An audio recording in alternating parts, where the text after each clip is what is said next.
Hello everyone, this is doctor Nagendra from Vishal overseas.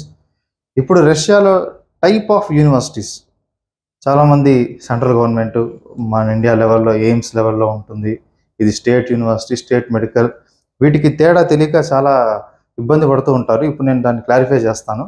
First మీరు రష్యాలో MBBS చేస్తున్నప్పుడు సపోజ్ ఇప్పుడు ఇండియా మాట్లాడుకున్నాం అనుకోండి. ఇండియాలో ఏంటి? నేషనల్ మెడికల్ కమిషన్, మన మెడికల్ కౌన్సిల్. రష్యాలో రెండు ప్రొఫెషనల్ రెగ్యులేటరీ బాడీస్ ఉన్నాయి మెడిసిన్ నడపడానికి. ఒకటేమో మినిస్ట్రీ ఆఫ్ హెల్త్ అంటాము, రెండో దాన్ని ministry of education and science అంటాము. సో మినిస్ట్రీ ఆఫ్ హెల్త్ ఒకటి, ministry of education and science ఒకటి. ఈ రెండు బాడీస్ అక్కడ మెడికల్ ప్రోగ్రామ్ నడపడానికి ఎలిజిబుల్. ముఖ్యంగా హెల్త్ కేర్ ప్రొఫెషనల్స్కి అయితే మినిస్ట్రీ ఆఫ్ హెల్త్ కిందే ఉంటుంది. అంటే ఫ్యూచర్లో మనకు లైసెన్స్ వచ్చినా, అక్కడ ఎలాంటి హాస్పిటల్, ఎలాంటి ఇన్ఫ్రాస్ట్రక్చర్ డెవలప్మెంట్ ఉన్నా అంతా మినిస్ట్రీ ఆఫ్ హెల్త్ చూసుకుంటుంది మొత్తం. అంటే ఒక ప్రాపర్ మెడికల్ రీసెర్చ్ కానివ్వండి, అక్కడ ఒక హెల్త్ మెయింటెనెన్స్ మొత్తం మినిస్ట్రీ ఆఫ్ హెల్త్ కింద ఉంటుంది. ఎడ్యుకేషన్ సెక్టర్ అంతా మినిస్ట్రీ ఆఫ్ ఎడ్యుకేషన్ చూసుకుంటుంది. సో రెండింటికి ఏంటి తేడా చూసుకుందాం. మినిస్ట్రీ ఆఫ్ హెల్త్ కింద ఉన్న యూనివర్సిటీస్ని స్టేట్ మెడికల్ యూనివర్సిటీస్ అంటారు. అక్కడ స్టేట్ మెడికల్ యూనివర్సిటీస్ అంటే ఎగ్జాంపుల్, వాళ్ళు ఏం చేస్తారంటే స్టేట్ మెడికల్ యూనివర్సిటీలో ఓన్లీ మెడికల్ సబ్జెక్ట్స్ మీద ఫోకస్ ఉంటుంది. Like MBBS, BDS, nursing, pharma, ఇంకా వేరే సబ్జెక్ట్స్ ఉండవు. సో స్పెసిఫికల్లీ మెడికల్ మీద ఫోకస్ చేసేది స్టేట్ మెడికల్ యూనివర్సిటీస్. ఇలాంటి యూనివర్సిటీస్ని ఎలా కనిపెట్టాలంటే, ఇప్పుడు ఎగ్జాంపుల్ యారోస్లావల్ స్టేట్ మెడికల్ యూనివర్సిటీలో ఉందా, ఇలా స్టేట్ మెడికల్ అని పలకాలి. ఇప్పుడు వోల్గోగ్రాద్ ఉంది, వోల్గోగ్రాద్ స్టేట్ మెడికల్ యూనివర్సిటీ ఉందా, ఇలా స్టేట్ మెడికల్ అని పలకాలి. Saint Petersburg state paediatric medical university, ఇలా మెడికల్ ఎక్కడ చూసినా మెడికల్ అని పలకాలన్నమాట మనకు. అలా మెడికల్ అని పలికినప్పుడు అది స్టేట్ మెడికల్ కింద వస్తుంది. రెండో రకమైన regulatory body ministry of education and science అన్నాను కదా, వాటి కింద ఉన్న second type of university state. So మొత్తం మూడు రకాలు: state medical university, state universities, federal universities.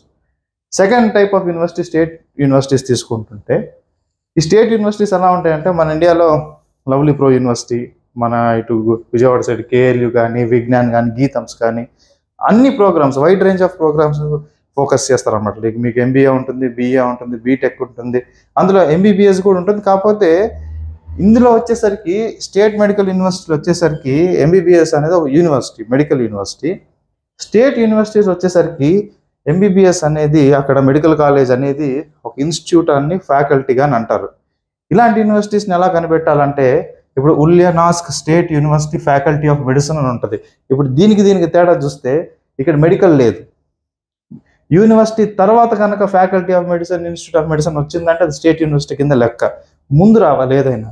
అది రీసెర్చ్ యూనివర్సిటీ అయినా సరే రీసెర్చ్ మెడికల్ యూనివర్సిటీ అని ఉండాలి, కానీ దీని తర్వాత రీసెర్చ్ అని ఉండకూడదు. So Mari state university, Orel state university, Mordovia state university, ఇలా కనిపెట్టుకోవాలి state universities. Third type of university ఇప్పుడు మనకు జరుగుతున్న ఓవర్ హైప్డ్ యూనివర్సిటీస్ అంతా ఫెడరల్ యూనివర్సిటీస్. దీన్ని ఏం చెప్తారు ఇక్కడ? అది సెంట్రల్ గవర్నమెంట్, మన ఇండియాలో ఎయిమ్స్ లాగా, జిప్మర్ లాగా అంటారు. ఓకే, రియాలిటీ చెప్తాను.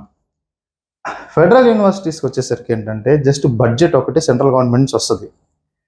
ఇప్పుడు Kazan federal university, Crimea federal university, far eastern federal university, Immanuel Kant Baltic federal యూనివర్సిటీలో ఉన్నాయి. ఇక్కడ ఎందులో కూడా మెడికల్ అనే పదం లేదు, జస్ట్ యూనివర్సిటీ. అవి కూడా స్టేట్ మెడికల్ యూనివర్సిటీ లాగానే అన్ని ప్రోగ్రామ్స్ ఫోకస్ చేస్తాయి, కానీ వీటికి తేడా ఏంటంటే దీని బడ్జెట్ స్టేట్ నుంచి వస్తుంది, దీని బడ్జెట్ ఫెడరల్ నుంచి వస్తుంది, అంతే తేడా. ఇప్పుడు ఇండియాలో ఎయిమ్స్ ఉంది, ఎయిమ్స్ ఇలా వైడ్ రేంజ్ ఆఫ్ ప్రోగ్రామ్స్ ఉండదు, ఓన్లీ మెడికల్ మీద ఫోకస్ చేస్తుంది ఇండియాలో ఎయిమ్స్ వచ్చేసరికి. సో దీన్ని ఇండియన్ ఎయిమ్స్తో పోల్చడం అనేది మూర్ఖత్వం నన్ను అడిగితే. సో దానికి అట్రాక్ట్ అవ్వద్దు. మీరు స్పెసిఫిక్గా మెడికల్ చూసుకుంటే కనుక మనం ఎక్స్క్లూజివ్లీ మెడికల్ నేర్పించే దాంట్లోనే చదువుకుందాం. ఇవన్నీ అంటే ఎక్కువ థియరీ మీద ఫోకస్ చేస్తారు, ప్రాక్టికల్ ఓరియంటెడ్ ఉండవు ఈ యూనివర్సిటీస్లో. పెద్దగా ఎక్కువ థియరిటికల్, అంటే ఫస్ట్ 3 years థియరీ ఉంటుంది, నెక్స్ట్ 3 years క్లినికల్ ఉంటుంది కదా. వీళ్ళు వచ్చేసరికి ఎక్కువ థియరీ మీద ఫోకస్ ఉంటుంది, వీళ్ళకి వచ్చేసరికి ఎక్కువ ప్రాక్టికల్ మీద ఫోకస్ ఉంటుంది. సో బెటర్ కాస్త స్టేట్ మెడికల్ యూనివర్సిటీని ప్రిఫర్ చేయటం చాలా మంచిదన్నమాట. So this is all about the reality of medicine in Russia. Thank you so much.